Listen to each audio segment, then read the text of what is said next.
Hello नमस्कार dear students और जितने भी इंग्लिश ऑनर्स के चाहने वाले बच्चे हैं उन सभी को ढेर सारी शुभकामनाएं पहले मैं दे देता हूं, क्योंकि जिस प्रकार मैंने आपका पार्ट 1 का तैयारी कराया उससे भी बेहतरीन तरीके से मैं पार्ट 2 की तैयारी कराऊंगा।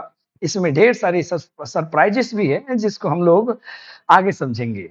फिलहाल प्यारे बच्चों, बहुत दिनों से बच्चों का ये वेट था, इंतजार था कि गुरुजी कुछ ऐसा करें कि आप जो है ना सेकेंड पार्ट, यानी कि जितने बच्चे जो है पिछले साल वाले हैं, समझ रहे हैं ना, जिनका पिछले इस साल फर्स्ट ईयर का पेपर हुआ है, उन बच्चों की मैं बात कर रहा हूं। समझ रहे हैं, उन बच्चों की मैं बात कर रहा हूं। ध्यान से समझिएगा, 22-25 सेशन वाले जो बच्चे हैं, तो जिनका फर्स्ट पेपर हो चुका है, यानी कि फर्स्ट ईयर इंग्लिश ऑनर्स जिनकी खत्म हो चुकी है, ठीक है प्यारे बच्चों, अच्छे से उनको अच्छे से तैयारी कराया गया अपने यूट्यूब के माध्यम से भी, और संबंधित जितने भी आपके नोट्स थे मैंने टेलीग्राम ग्रुप में आपको करा दिए थे। अच्छा लगा फर्स्ट ईयर का रिस्पॉन्स देख के। प्यारे बच्चों, आज हम सभी डिस्कस करने वाले हैं सेकेंड ईयर का जो आपका सिलेबस है वो क्या है। और जो भी बच्चे फर्स्ट ईयर में इस बार गए हुए हैं, इस साल से जिनका पहला साल शुरू है, उनका तो सिलेबस बहुत सारा चेंज हो चुका है, उन पे भी हम लोग आगे वीडियोस लेके आएंगे। आज हम लोग बात करेंगे जो सेकेंड ईयर कह सकते हो या सेकेंड पार्ट, आप जो कुछ भी समझो, ठीक है। यानी कि इसमें जो आपका पेपर, ठीक है ना, 3 होगा और जो पेपर आपका 4 होगा, उस पे हम लोग सिलेबस पे डिस्कस करेंगे। और जो प्राइमरली जो होगा, जो भीमराव अंबेडकर यूनिवर्सिटी जो मुजफ्फरपुर बिहार से आप संबंधित होंगे, हम लोग उन्हीं के सिलेबस की डिस्कस करेंगे। और यदि ये सिलेबस आपके भी यूनिवर्सिटी से मैच कर जाए तो फिर खुश हो जाइए। और एक ही दो ऐसे बुक्स होते हैं जो अलग होते हैं, जिस पे हम लोग खुल के चर्चा करेंगे, और कोशिश की जाएगी कि जितने भी बिहार के अंदर में यूनिवर्सिटीज हैं उन सभी के सिलेबस को एक एक करके कवर किया जाए। तो आइए सिलेबस को डिस्कस करते हैं। और हम थोड़ी सी चाहेंगे कि आप शांति के साथ पूरे वीडियो को देखना और प्यार भरा कमेंट छोड़ के जरूर जाना, है ना। तो देखो, यहाँ पर वही कहानी मैंने शुरू कर दी है प्यारे विद्यार्थियों। हम लोग डिस्कस करेंगे भीमराव अंबेडकर मुजफ्फरपुर बिहार यूनिवर्सिटी के सिलेबस को, और इसमें इंग्लिश ऑनर्स की हम लोग मेनली बात करेंगे। जिनका सब्सिडियरी में है उनकी बात मैं नहीं कर रहा हूं। और पार्ट 2 की बात होगी, यानी कि पेपर इसमें जो 3 और पेपर क्या है आपके 4 हैं, उस पे हम लोग अभी डिस्कस करेंगे। तो आइए, मैंने बड़ा मेहनत करके आप सभी बच्चों को आसानी से सिलेबस समझ में आ जाए, उसका मैंने पूरा का पूरा, ठीक है ना, कोशिश करा है।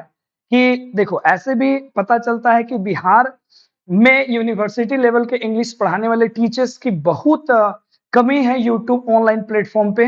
मैं थोड़ा बहुत हाथ पर चला रहा हूं ताकि ढेर सारे बच्चों को इंग्लिश ऑनर्स पढ़ाया जा सके, ठीक है। तो आइए शुरू करते हैं। सबसे पहले बेटा, जो पेपर 3 की हम चर्चा करेंगे, किसकी बात करेंगे? पेपर हम लोग 3 की जब बात करेंगे, ठीक है, यानी कि आपका जो पहला पेपर मिलेगा पेपर 3 की जब हम बात करें, तो यहाँ पे मेनली एक ही चीज आपको पढ़ना है, वो पढ़ना है ड्रामा। क्या पढ़ना है प्यारे बच्चों? वो पढ़ना है आपको ड्रामा पढ़ना है, ठीक है। तो ड्रामा में क्या है, कितने ड्रामाज आपको पढ़नी है, और वो ड्रामाज के लेखक कौन कौन है, इन सभी चीजों पे हम लोग अभी चर्चा करेंगे, है ना।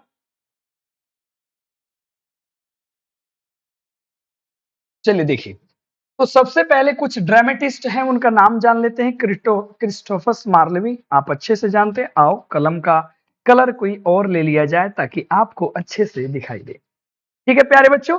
क्रिस्टोफर मार्लेवी हैं, और उनका एक एडवर्ड सेकेंड बहुत ही फेमस ड्रामा है जो हमें पढ़ना है। देखो, यदि तुम्हें केवल और केवल ये पास करने के लिए पढ़ना है बेटा, केवल और केवल पास करने के लिए, तो मेहनत करने की ज्यादा जरूरत नहीं होती है, ठीक है। उसके लिए क्वेश्चन बैंक आप क्वेश्चन देख लो, प्रैक्टिस कर लो, किसी भी गेस्ट पेपर से पास कर जाओगे। लेकिन जिन बच्चों को वास्तव में इंग्लिश ऑनर्स को अच्छे से समझना है ताकि फ्यूचर में जाकर के इंग्लिश का बेहतरीन वो टीचर बन सके, लिटरेचर के जानकार बन सके, उनको बारीकी से पढ़ना पड़ेगा। आगे बात करते हैं विलियम शेक्सपियर की। तो क्या पढ़ना पड़ेगा? Othello, as you like it. उसी प्रकार से सेरेडियन की क्या पढ़नी है? The rivals. ठीक है, 3 ड्रामाज हैं जो आपको पेपर 3 के लिए पढ़ना है, मात्र 3 ही ड्रामाज। अब इन 3 ड्रामाज में बेटा किस तरीके से मार्क्स का डिस्ट्रीब्यूशन किया गया है, उस चीज को देखने का प्रयास करेंगे कि मार्क्स जो भी पूछे जाएंगे वो किस तरीके से आएंगे, ठीक है ना। देखिए, तो सबसे पहला क्या है, explain with the reference. Explanation पूछेगा टू द कॉन्टेक्स्ट, किस कॉन्टेक्स्ट में बात की गई है। द फॉलोइंग पैसेजेस, कितना याद रखेंगे, 4 बनाने हैं, एक आएगा 8 मार्क्स का, टोटल 32 मार्क्स के ये आपके क्वेश्चन मिलने वाले हैं।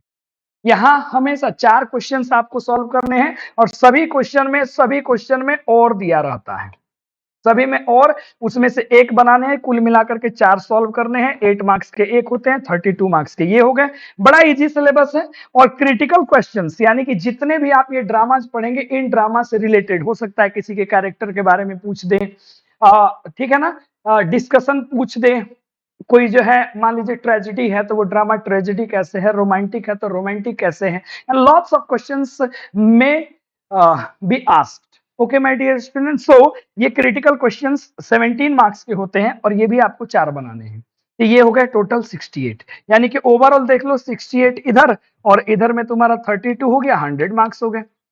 ठीक है ना, यही आपका है। और इंग्लिश ऑनर्स के स्टूडेंट हो तो प्रैक्टिकल की तो सोचना ही मत इसमें, ऑनर्स पेपर में। अब देखो इसमें हमें सबसे ज्यादा परेशानी क्या होता है, इन क्वेश्चन में सबसे ज्यादा परेशानी होता है बेटा 32 मार्क्स के लिए। अब 32 मार्क्स के लिए परेशानी क्यों होता है, चूंकि इसके लिए अगर हमको एक्सप्लेनेशन पूछ देगा, मान लो कोई पैसेज दे देगा, 4 5 10 15 लाइंस जो भी दे देगा, अब हमें यह पता करना पड़ेगा कि वो कुछ किस ड्रामा से लिया गया, उसका रेफरेंस क्या है, किस कॉन्टेक्स्ट में, किस संदर्भ में बात की गई है। So this first question that is related to the explanation is very tough. Okay, so for this question, we have to learn or we have to read properly all these 3 dramas. So my dear students, इसको करने के लिए पूरा पढ़ना पड़ेगा। और नीचे वाली है तो ऊपर ऊपर अगर आप समरी भी जान लोगे हर एक ड्रामाज की, तो नीचे वाले क्वेश्चंस आसानी से लगभग बन जाते हैं। आगे की बात करते हैं, ये तो रही पेपर 3 की बात। अब बात करते हैं पेपर, समझ सकते हो, 4 की बात। पेपर 4 में हमें क्या पढ़ना है, इसको मैंने नाम दिया प्रोज। क्या नाम दे दिया, प्रोज। अच्छा, यहां से रंगों की दुनिया में थोड़ा सा हेर फेर करते हैं और चीजों को अच्छे से समझते हैं। तो जब पेपर हम बात करते हैं पेपर 4 की, यानी कि फाइनल जो आपका पेपर होगा सेकंड पार्ट का, उसमें प्रोज। प्रोज मैंने इसलिए कहा क्योंकि इसमें हम लोग को नॉवेल्स पढ़ने हैं, इसके अंदर में मॉडर्न स्टोरीज पढ़नी है, एसेइस्ट के बारे में कुछ एसेज पढ़ने हैं। ठीक है, ध्यान से जरा समझने की कोशिश करेंगे। सबसे पहले फॉलोइंग बुक्स आर प्रेस्क्राइब्ड, कुछ बुक्स हैं जो आपको लेने हैं, जो आप ले सकते हो। जैसे सबसे पहले सुशांकर के सिन्हा का आप बुक ले सकते हैं, इंग्लिश एसेइस्ट का, या फिर ऐसे भी ये ऑक्सफोर्ड का प्रिंट होकर के आता है जिसमें ये सारी चीजें आपको मिल जाएंगी। अगर ये मार्केट में बुक अवेलेबल हो तो आप ले सकते हो। उनमें सब नहीं पढ़ना है, उनमें यही चीजें पढ़नी है। सबसे पहले बेकॉन का एसे है ऑफ स्टडीज, ओलिवर गोल्डस्मिथ का पढ़ना है व्यू टिप्स, उसके बाद चार्ल्स लैम्ब का पढ़ना है ड्रीम चिल्ड्रन, जीके चेल्स्टन का पढ़ना है the pleasures of no longer being very young, AG Gardiner का पढ़ना है ऑन सस्पेंशन, और रॉबर्ट लाइन का पढ़ना है द मनी बॉक्स, और पढ़ना है हेलरी बेलॉक का in praise of ignorance, and Aldous Huxley का पढ़ना है प्लेजर्स। तो ये सारे जो दिए गए हैं नाम, उस बुक में बहुत सारे हैं। उस बुक में थोड़ा सा आई वुड लाइक टू, कोशिश कर रहे हैं कि आपको जूम करके दिखा दे, ठीक है, ताकि आप चीजों को समझ जाओ। तो इस बुक में बेटा, इस बुक में, इनके बुक में बहुत सारे एसेज हैं, बहुत सारे एसेज हैं, लेकिन उनमें से हमको इतना पढ़ लेना है और इन्हीं से क्वेश्चंस पूछे जाएंगे। ठीक है, उम्मीद करते हैं समझ में कहानी आपको आ गई होगी। चलिए आगे बढ़ते हैं, इसमें और भी थे। ए था ये, ए में क्या पढ़ना है बताओ, ए में क्या पढ़ना है, एसेइस्ट के बारे में, एसेइस्ट के बारे में पेपर 4 ए ग्रुप। बी की बात करते हैं तो ये एमिली ब्रोनिटी का पढ़ना है ऑथरिंग हेड्स, ऑथरिंग जिसको आप हाइट्स कह सकते हैं, ऑथरिंग हेड्स भी कहा जा सकता है, इसको पढ़ना, एक नोबेल है ये। थॉमस हार्डी का पढ़ना है mayor of castor bridge modern. तो ये आपको 2 मान के चलो, 2 आपको नोवेल्स पढ़ने हैं खूब ढंग से। ठीक है, ये आपके बी और सी ग्रुप हो गए। डी में आपको पढ़ना है कुछ मॉडर्न स्टोरीज पढ़नी है सेकंड सीरीज का। कौन कौन, जैसे the kite, the vertical ladder, the duchess and the jeweller, the basement room, ये सारे के सारे पढ़नी है। तो यहां से एक बात बेटा सभी के मन में ये बात क्लियर हो जानी चाहिए। क्या क्लियर हो जानी चाहिए, अगर गौर से देखें, क्लियर ये हो जाना चाहिए, देख लो जरा ध्यान से। क्लियर ये हो जाए प्यारे बच्चों कि जो आपका पेपर थर्ड आने वाला है, इसमें आपको ड्रामाज पढ़ने हैं। कितने ड्रामाज पढ़ने हैं? 3। एकदम घोर के पी जाओ। यहां क्वेश्चन है एक्सप्लेनेशन कितने नंबर का पूछ रहा है, जल्दी बता दो। एक्सप्लेनेशन पूछेगा 32, बनाने कितने हैं? 4, कितने का? 8 का। उसके बाद में जो क्वेश्चन आंसर आप कह सकते हो, आपकी जो इच्छा करे, जैसे आप समझ लो। ये आपका 68 पूछता है, 17 गुना कितना रहता है बताओ जरा। 17 गुना कितना रहता है? हाँ जी 4। बात समझ में आ गया? ये पेपर थर्ड हो गया। अब अगर हम बात करते हैं, अगर हम बात करें पेपर 4 का, तो पेपर 4 के अंदर में आपको सबसे पहले ए में ऐसे पढ़ना है, ऐसे पढ़नी है। बी में आपको बता गया ऑथरिंग हेड्स, यानी कि बी और सी में 2 आपको नोवेल्स पढ़ने हैं।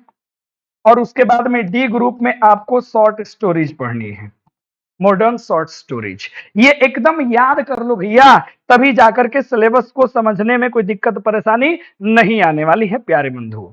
तो ये याद कर लेंगे। अच्छा, इसमें ढेर सारी शॉर्ट स्टोरीज हैं, ढेर सारी है, इनमें हमको यही पढ़ना है, मात्र 4 ही पढ़ने हैं, तो कोई बड़ी बात है नहीं। अब आगे देख लेते हैं, इसमें भी एक्सप्लेनेशन आता है सबसे खतरनाक, कितने नंबर का? 32 का। और यहां भी सेम चीज है, क्रिटिकल क्वेश्चन यानी कि क्वेश्चन आंसर।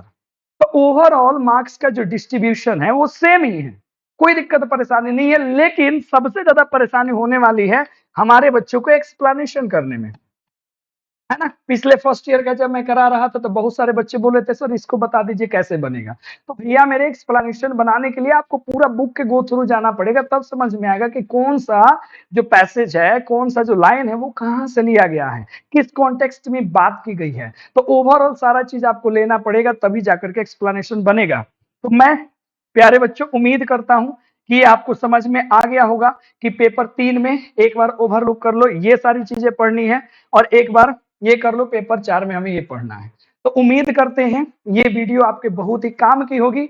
और यदि आपको सेकेंड ईयर की इंग्लिश पढ़नी हो बेहतरीन तरीके से, तो कमेंट बॉक्स में अपना नाम और आप किस डिस्ट्रिक्ट से बिलोंग करते हो, किस यूनिवर्सिटी से बिलोंग करते हो, जरूर छोड़ दीजिएगा। तो चैनल को ढेर सारा प्यार देते रहिए, और मैं आपका बड़ा भाई, आपका दोस्त, आपका टीचर, ऐसे ही आपको शानदार तरीके से इंग्लिश ऑनर्स की तैयारी कराऊंगा। धन्यवाद, थैंक यू, जय हिंद।